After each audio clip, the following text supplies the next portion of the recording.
Okay, so the hearing's Friday. Yes. How are you feeling about that? Well, I expect to lose as ever. I don't know why I'm here. There's something really corrupt going on all over the place.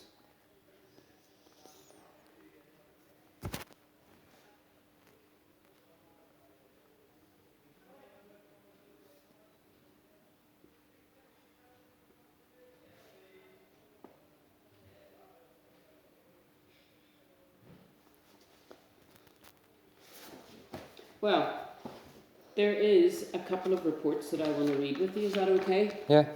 So the first one is what's known as a social circumstances report. Okay. And it's written by who's it? Rebecca Williams. Do you know Rebecca Williams, a social worker? I don't know. No? That many people have been in and out of my life, I don't know. Right. Mr. Keegan is a 41-year-old man with a diagnosis of paranoid schizophrenia. He also has a mental and behavioural disorder due to multiple substance misuse. What a load of... So you disagree with the diagnosis? Totally disagree. They're taking a living piss, excuse the language. I've not got paranoid schizophrenia. I've not got behavioural disorder. Everyone that knows me thinks I'm a nice, lovely, placid guy. I'm really down to earth. I'm really intelligent. I've been telling them that since I did a video with National Mind on PTSD awareness, whoosh, the world started harassing me. My family have been in the media. That's provable. I can give you details if you want to look into it. I have been in the media in terms of I've done a video with Mind and it's online and there's about 60,000 views on it, which obviously means I've had attention and there's an awareness of me out there. I've also been in the music industry for decades. They're not accepting what I'm telling them. They're trying to cover something up. And every time I ask the doctor to ring Paul Farmer. I've been asking for years, from 2018 when I was in early intervention team, I've been asking for years for him to ring these people and ask, are you aware of Paul having put up with any sort of campaigns in the public domain that have been harassing him and targeting him? No one will do it. They all say, we're not doing that, Paul. You have psychosis. A nurse, who I'm not going to name, said she would do it the other day, and she's got through to someone and they wouldn't give her the telephone number for Paul Farmer. The doctor, a little bit before this, a couple of weeks ago or a week ago, however long I've been here, said she's not going to do it. And I said, well, you're basing your information off what you believe, which is conjecture. I'm telling you stuff that no one will follow up in 4 years. You refuse to follow this information up. You won't do it. You're adamant that you're right. No. So she says that she visited you the 21st of November, which is 8 days ago. Paul dismissed that he had any mental health problems and said he doesn't need any medication for his mental health. No. However, he later informed me that he is always going to have mental and physical health problems, but the ward is not the right environment. No, I've got complex PTSD. I've had people abusing me, and it's so under the radar that no one's listening. But when I tell people to follow up things, they refuse to do it. He said he'd been psychologically abused all his life and that this is happening now through TV and media. I know it sounds ridiculous, but my family, I've been in the media. My cousin was Mark Duggan, he was shot in 2011. The media say it led to the riots of that time. So when I appeared on Twitter in 2014, a public platform, I'd not been public since my early 20s, and started working with Mind and put out this mental health video, whoosh, the media entered my life. It says that the nurse said that you're not medically optimised and you're still displaying psychotic symptoms. You've been pacing, thrown and smashed a plate and become verbally aggressive towards staff. I didn't become verbally aggressive. I threw a plate as a protest because in the community it took me 2 months to get from 20 milligrams or millilitres of methadone to 30. And when they brought me to the hospital, they put me in a room and they said, we're only going to give you... they weren't giving you enough. They put me back down to 10 milligrams, so it was a protest. I've not been verbally abusive to any staff. I've never threatened any staff. I've just made a protest. The only time I did is when they turned up with eight people all of a sudden and said they were going to inject me and said, if you come anywhere near me, I'll bite your face off. Protest, self-defence. I do not want antipsychotic drugs.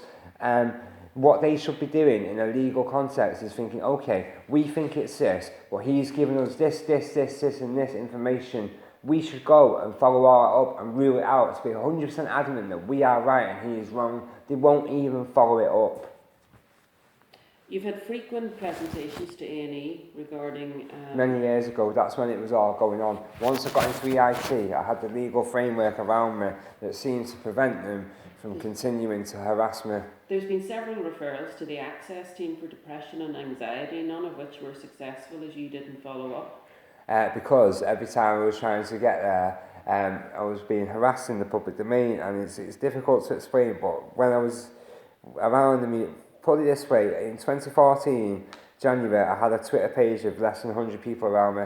In December 2013, between 3 or 4 different types of Facebook pages, I had 10,000 people around me.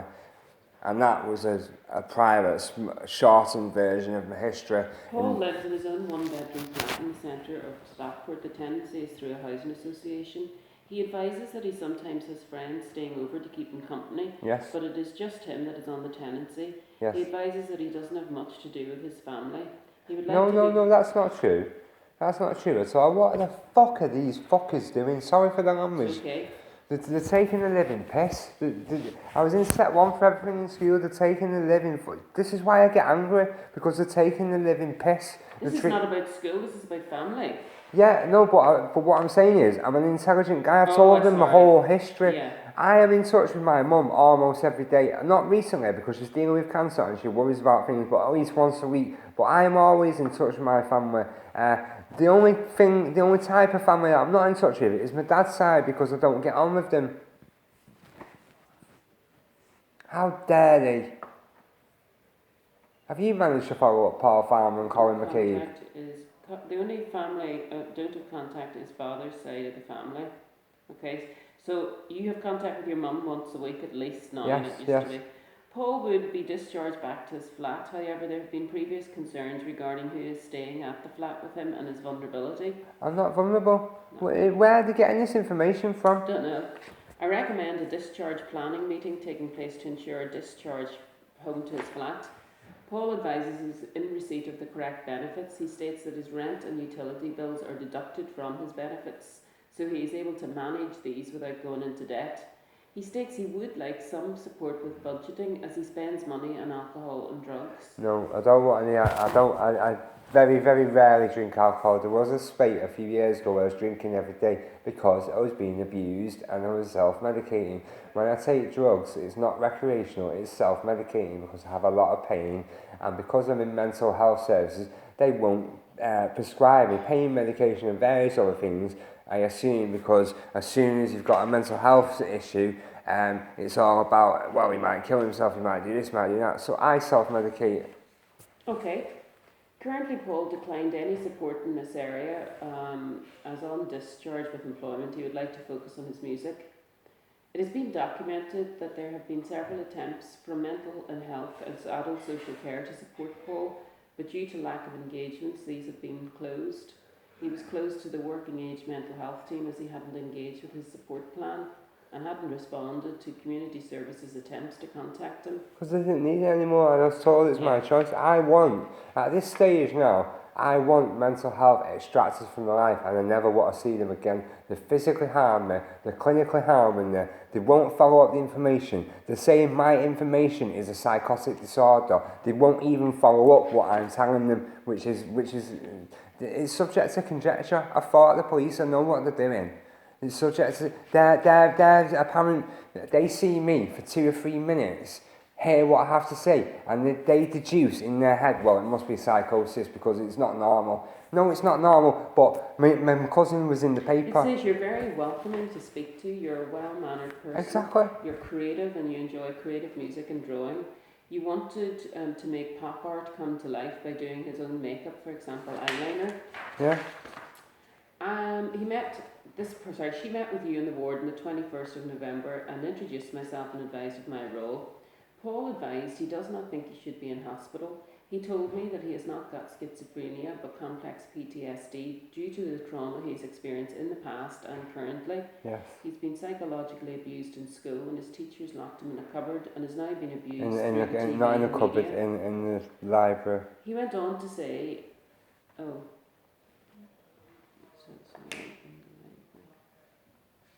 He went on to say that in 2013 he had a Facebook account.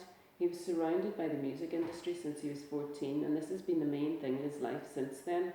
He said that there was a lot of arguing on the Facebook page, which led to him being bullied by the music industry. I wouldn't say bullied, because I'd stand up for myself, but I would say it was negative, toxic, and something had to change. He deleted it and started Twitter in January 14. Yes. In 2015, the music industry approached him on Twitter, which ended up in arguments and being bullied in the music industry. He stated when a lot of politics got involved, his cousin was shot and his family were directly involved with the 2011 riots, and this is what started the riots, and this is where all the issues have derived from. What they say started the riots, we didn't induce them. He also said that his sister had an attempted murder in 2002 and his uncle was murdered in 2005. Yes. He said he came to hospital on false pretenses because he was expressing his identity by wearing makeup. Paul feels that he is not believed, that this is distressing him, as he does not think that he needs to be on a ward. No. He states that he does not agree that he is having delusions and No. that he should not be on any medication. No. He states that all his medical records are wrong. Yeah. I asked Paul about his medication and his thoughts around this. He advised that if it was his choice, he would not take his medication because he does not need it. And he has refused medication on the ward. Yes, correct. Paul reported that he would like to come off the section and return home. So, what, if any, medication would you take at home? None. No. What's medication for? I believe in dealing with root causes, and my root causes are legal issues, and people out there know there's hundreds of thousands of people in the music industry and all sorts. They're not going to bring up and say anything, but the key leaders like Paul Farmer of National Mine, Colin McCabe of Stockport Mine, these people know, they know, and no one will ask them. And every time I bring it up with any service, they refuse to ring them up or ask them, doctors and everything. So, you know, the nursing report is the next one, and it's okay. brief. Okay. Now this one is written by Samuel Gilbert. There are no known factors that would influence your ability to take part in the hearing. You're currently on Arden, receiving 24-hour nursing care and support for his mental health. Paul is currently nursed in general observations, meaning that a member of staff will ensure his safety and well-being, attend it every hour, as well as ensuring he is having his physical and mental health needs met and his whereabouts in the ward is documented. So what leave, if any, do you have at the minute? I'm allowed to go out for 10 minutes. Well, I think it's 3 or 4 times a day for an extra sick break, accompanied.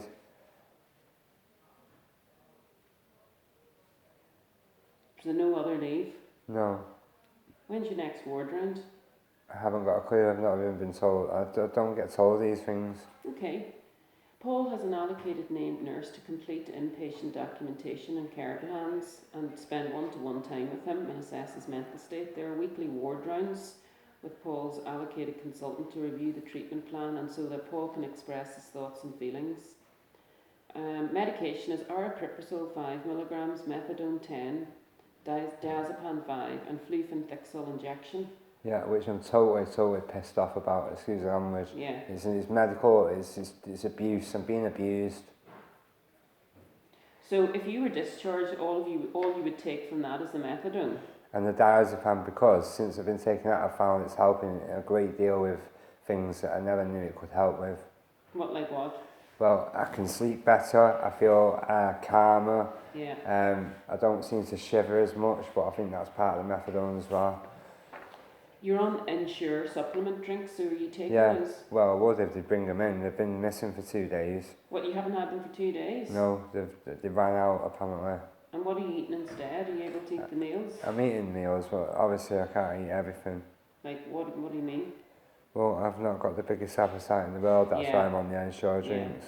Yeah, that's fine. So,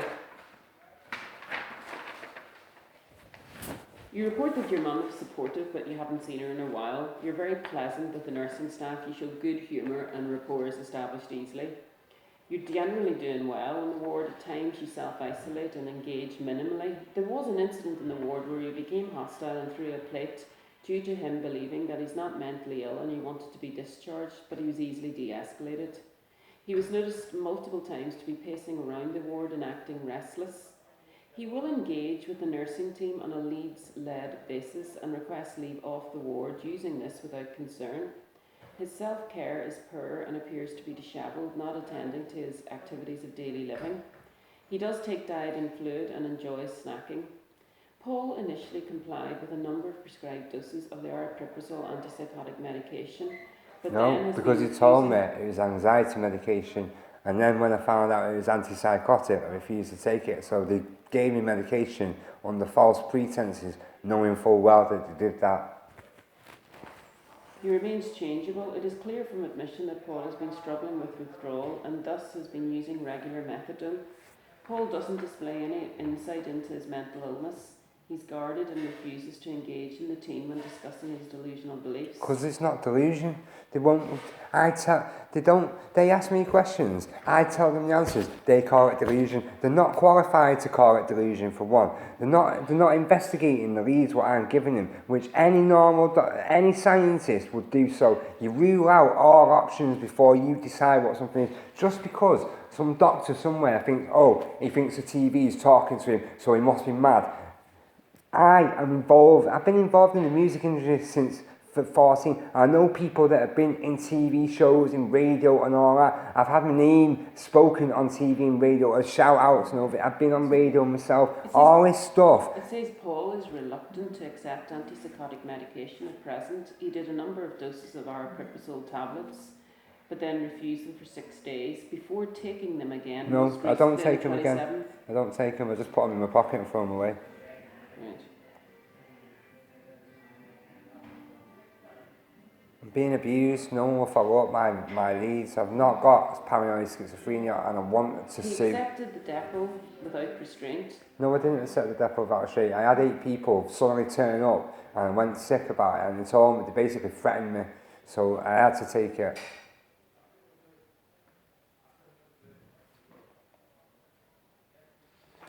Which I'm totally pissed off about. Plates and bowls against his wall, smashing them when his needs had not been met. How many times has that happened? Once.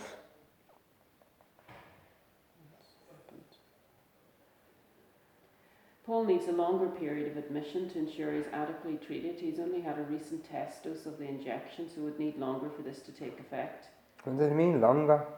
Paul's not voiced any thoughts to harm himself or others, but he has a history of non-compliance in the community and may benefit from the community. Do you know what? This has to be sorted. Can you follow up my leads, please? Can I just say to you, I'm still waiting on the medical report. And you know your phone number? Yeah. You have it on you in your phone charge, because I'll need to contact you at short notice. Yes, right, I will, that's yes. fine. When I get the medical report, I'm going to come, I'm going to ring you and I need to discuss it with you. Can you ring Paul Farmer and Colin McKay, please, and ask them? You didn't mention Colin McKay. I've been saying this for years and years and years to everyone. No one will ring them. And I'm going to Google Paul Farmer. Paul Farmer is the leader of National Mind. He knows that I've been targeted. Colin McCabe was, I don't know if he is now, the manager of Stockport Mind, which was the first mental health service I went to, and they were in conjunction with Pennine Care NHS doing a service called PPS. There was also listed as the recovery and inclusion team on the Pennine Care website. Those 2 people know that I'm telling the truth, but no one will contact them. They refuse to. Sorry